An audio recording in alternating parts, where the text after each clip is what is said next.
अस्सलाम वालेकुम। इंडिया के शहर जबलपुर मध्य प्रदेश में 30 अप्रैल सन 2026 बरोज़ जमरात के दिन शाम को एक ऐसा वाक़या पेश आया जिसके बाद इंडिया में एक अफसरदगी का आलम कायम है। और ज़ाहिर बात है, वाक़या ऐसा है कि इंसानी रिश्ते होने के नाते पाकिस्तान में भी उस खबर को देख के अफसरदगी छा गई। हुआ कुछ यूँ, एक क्रूज़ कश्ती पे 30 से 40 अफराद सैर के लिए निकले। डैम की सैर करते वक्त एक अच्छी जर्नी से लोग एंजॉय कर रहे थे, लेकिन उनको नहीं पता था कि उनके साथ क्या होने वाला है। कि जब वो बीच डैम में पहुँचे कहीं पे किसी मकाम पर, तो वहाँ पे जो है अचानक से जो है तेज़ हवा हो गई। मौसम जो है वो अचानक ख़राब हो गया और एकदम से तेज़ हवा की वजह से समंदर जो है, बोट जो है वो डामाडोल हो गई। समंदर के अंदर हुकूमतें खाने लगी। जैसे जैसे वक्त गुजरा, निचला जो हिस्सा था बोट का, उसमें पानी आना शुरू हो गया।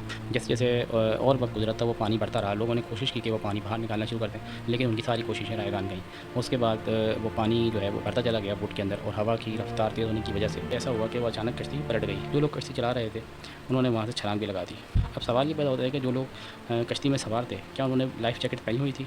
तो इसका जवाब है नहीं, क्योंकि कश्ती से आने वाली वीडियोस में ये नज़र आ रहा है कि लोग एंजॉय कर रहे हैं, और जो भी ड्रेसिंग पहन के गए थे घर की, अपनी आप जो भी ड्रेसिंग पहने हुए थे, वो उनकी ड्रेसिंग साफ़ नज़र आ रही है। उसके ऊपर कोई भी लाइफ़ जैकेट्स नहीं पहने हुए हैं। और इसी तरह से जैसी एक वीडियो ये भी आई है, इसमें दिखाया जा सकता है कि जैसे जैसे हालात ख़राब हुए सब कश्ती के अंदर और वो कश्ती पलटने वाली थी, उसी दौरान जो है एक शख्स जो है वो अपनी बूट के अंदर जो है वो सेफ्टी जैकेट्स लेकर आया पैकेट, और लोगों को लाकर बांटने लगा। अब कहने वाले ये भी कहते हैं कि उस पल जो है वो सेफ्टी जैकेट्स के ऊपर छीना झपटी भी शुरू हो गई थी, क्योंकि सबको नज़र आ गया था कि ये कश्ती अब पलटने वाली है और अब ये बचने वाली नहीं।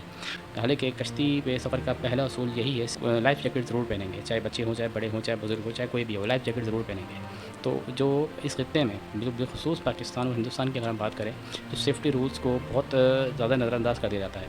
यही वजह बनी कि जो भी लाइफ़ जैकेट्स थी, ऐन मौके पर जब लाइफ़ जैकेट्स जो है वो निकाली गई, तो लोगों में छीना झपटी शुरू हो गई। और जितने लोगों के हाथ में लाइफ़ जैकेट्स आई, उन्होंने पहनी जल्दी-जल्दी, और उनके पास किसी के पास टाइम कम भी रहा, और किसी के पास जो है ना जैकेट्स मिल गई, उन्होंने पहन ली।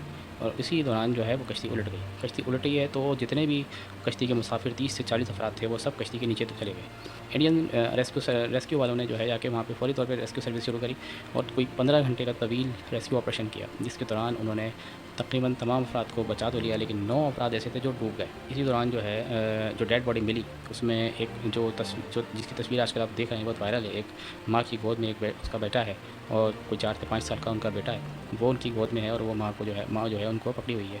तो दरअसल हुआ यही था कि जब कश्ती डूबी है, तो एक माँ के पास सिर्फ एक ही लाइफ जैकेट थी, उस बच्चे के पास नहीं थी। लिहाजा जब कश्ती डूबी, तो उस माँ ने जो है अपने बेटे को अपनी आगोश में ले लिया, और चाहा कि जो वो लाइफ जैकेट पहनी हुई है उसी की वजह से वो भी बच जाएगा। लेकिन चूँकि पानी का जो प्रेशर था वो बहुत ज़्यादा था, और डैम जो है वो काफ़ी गहरा भी था, तो वो माँ और वो बेटे दोनों आपस में सर्वाइव नहीं हो सके। इस वजह से जो तस्वीर सामने आई, जो भी इन्होंने रेस्क्यू करने वालों ने बताया, उन्होंने यही बताया कि वो उस चीज़ को देख के वो काफ़ी हैरान हुए कि उस बच्चे और उस बच्चे की माँ की जो डेड बॉडीज़ थी, वो जब उन्होंने रिकवर करी, तो उनको अलहदा करने की कोशिश में जो है वो काफ़ी जिद्दोजहद करनी पड़ी, क्योंकि वो आसानी से उसकी माँ जो है अपने बच्ची का हाथ नहीं छोड़ पा रही थी, हालाँकि उसकी डेथ हो चुकी थी। इसमें तो हम देख के हैरान हो गए अंदर कि भाई लेडीज को खींचे, तो पहली बात तो लेडीज उस पे से आ नहीं रही। हम देखा क्यों नहीं आ रहे, तो देखा तो उसके हाथ में सिमट के एक बच्चा पड़ा था। तो हम उसको खींच रहे, लेकिन उसकी पकड़ अपने बच्चे से हिल नहीं रही थी उस लेडीज की। तो ये जो चीज़ है, ये इंडियन जो है मीडिया पे है वो सामने आई है, और इंडियन मीडिया में इस हवाले से जो है काफ़ी बात हो रही है कि भाई ये माँ जो थी उसने अपने बच्चे को अपने मरते वक्त भी जो है आगोश में रखा। और ये जो माँ बेटे का रिश्ता है, इसको लेके काफ़ी बातें हो रही हैं अब। तो कहने का मकसद ये है कि वो दोनों माँ बेटे तो खैर दुनिया से चले गए, लेकिन वो एक मिसाल कायम करके चले गए कि अगर माँ जो होती है वो आखिरी वक्त तक औलाद की जो है वो परवाह करती है। अगर उसके सामने मौत भी आ जाए, तो वो फिर भी औलाद को जो है सामने अपने हिफाजत का पूरा बंदोबस्त करने की कोशिश करती है। तो ये जो इस वाक़े से एक बात सामने आई है लोगों के, वो एक बहुत बड़ा सबक सामने आया है। उसके अलावा जो एक बहुत बड़ा एक तरह से कहना चाहिए वो हुआ, एक तरह से मौजज़ा सा हुआ, और वो ये हुआ कि एक जो बुज़ुर्ग आदमी थे, वो भी बच गए, क्योंकि जब बूट उल्टी हुई, तो उसके अंदर एक हवा जो है वैक्यूम जो है वो क्रिएट हो गया था, और वो बड़े साहब जो भी थे, बुज़ुर्ग जो थे, वो बूट के अंदर उल्टी बूट के अंदर जो है वो वहीं रह गए थे, और उसकी वजह से उनको वो डूब नहीं सके, वो बच गए। और काफ़ी देर बाद उनको जो है जब बूट निकालने का वक्त आया, तो उनको रिकवर किया गया। तो उनकी भी ज़िंदगी बचना एक बहुत बड़ा मौज़ा था, इस मौज़े से किसी कम नहीं था। इसके अलावा जो देखा जाए, तो ये सारी की सारी जो ये सारा का सारा जो वाक़या हुआ है, इसमें अगर सिर्फ ये कह दिया जाए कि जी मौसम की ख़राबी की वजह से हुआ है, तो गलत होगा। उसकी बुनियादी वजह ये है कि सिर्फ मौसम ही ज़िम्मेदार नहीं है, बल्कि जो लोग कश्ती चला रहे थे वो भी ज़िम्मेदार हैं, क्योंकि उनको पता था कि ये मौसम इस वक्त कैसा है। उनको सबसे अच्छा आइडिया था कि ये मौसम अभी ख़राब होने वाला है या नहीं। इसी तरह से जब वो लोगों को कश्ती पर सवार करवा रहे थे, और उस टाइम पे उनमें से किसी को भी लाइफ जैकेट्स नहीं दी थी।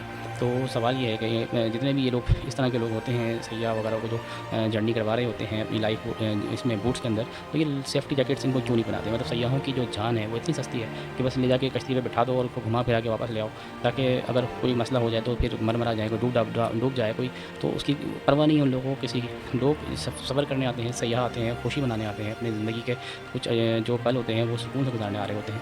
और ये जो लोग होते हैं इस तरह के जो सेफ्टी जो मेजर्स होते हैं इनको नहीं अपनाते और आम लोगों को जो है बिल्कुल ही एक तरह से बेयारो मददगार छोड़ देते हैं सिर्फ अपने चंद पैसों की खातिर। इनको कौन पूछेगा? सवाल तो पहले ये पैदा होता है कि इंडिया के अंदर हो या पाकिस्तान में हो, पाकिस्तान में भी इस तरह के वाक़यात होते रहते हैं जिसमें कश्तियाँ उलट जाती हैं, पूरी पूरी फैमिलियाँ जो है वो डूब जाती हैं। तो इस सब के सब जो भी लोग होते हैं बुनियादी तौर पे दरअसल ये वही लोग होते हैं ज़िम्मेदार जो लोगों को कश्ती पे सवार करवाते हैं, क्योंकि उनको चाहिए कि जब उनको सवार करवाएं तो उसी वक्त उनको सबको लाइफ जैकेट्स पहनाएं, अदरवाइज़ वो पहनाएं, सवारी ना करवाएं कि नहीं हम नहीं सवार करवा सकते किसी को, लेकिन ये ऐसा नहीं करते। और लोग ख़ुद भी जो है कुछ कहीं ना कहीं नेग्लिजेंस का जो है ना मुज़ाहरा करते हैं और ख़ुद भी जो है कभी कभी जैकेट्स लाइफ जैकेट्स वगैरह नहीं पहनते और अपने आप को सेफ़ समझ रहे होते हैं कि हम कुछ नहीं होगा, हम बिल्कुल सेफ़ हैं, हमें कोई मसला नहीं होगा। लेकिन किसी को पता होता है कि जब बीच समंदर में जाएंगे या बीच रिवर के बीच में जाएंगे या डैम के बीच में जाएंगे, वहाँ पे हवा और मौसम कैसा हो जाए अचानक से उनको नहीं मालूम होता। चुनाचा उसकी वजह से आज ये जो हादसा हुआ है उसके बाद जो लोगों की हलाकतें हुई हैं उसकी वजह से एक शोक का आलम है। डेफिनेटली इंसान की जान की कीमत तो सभी मानते हैं कि यार है, लेकिन जो माँ और बेटे की तस्वीर वायरल हुई है उसकी वजह से लोग ज़्यादा अफसरदा हैं कि काश ये दोनों बच जाते, क्योंकि बहरहाल लाइफ जैकेट में दोनों एक दूसरे को थामे हुए थे और इसमें बहुत ज़्यादा अफसरदगी का मकाम हुआ है हमारे लिए। और हम खुद इस बात पे जो है अफसरदा हैं कि ये काश ये माँ और बेटी कम से कम बच जाते, माँ और बेटा आपस में बच जाते तो ज़्यादा अच्छा था। बहरहाल सारे हलाकतों में हमें अफसोस है और हमारे ख्याल में हम यही चाहेंगे कि जितने भी लोग इसके ज़िम्मेदार हैं उनको उनके साथ इन्वेस्टिगेशन हो, उनकी जो है ना करार वाकई उन्हें सज़ा दी जाए और उनको जो है आने वाले वक्त में इस तरह के वाक़यात ना हो, इस तरह के जो है प्रिकॉशन लिए जाएँ, चाहे वो इंडिया हो चाहे वो हमारा पाकिस्तान हो। यहाँ पे जितनी भी पानी की जर्नीज़ हैं, जितनी भी सी साइड वाटर साइड जो भी जर्नीज़ वगैरह होती हैं, उन सब में जो है सेफ्टी प्रिकॉशन लेना आवाम का हक़ है और आवाम को ख़ुद भी चाहिए कि वो सेफ्टी प्रिकॉशन लेकर ही सारे सफ़र करें। अदरवाइज़ इस सफ़र से ख़ुद को महफूज रखने के लिए हर तरह की सेफ्टी लें और अदरवाइज़ ना जाएँ इस जगह पे। तो ये था मेरा आज का ब्लॉग। मिलते हैं अगले ब्लॉग में। टेक केयर, अल्लाह हाफ़िज़।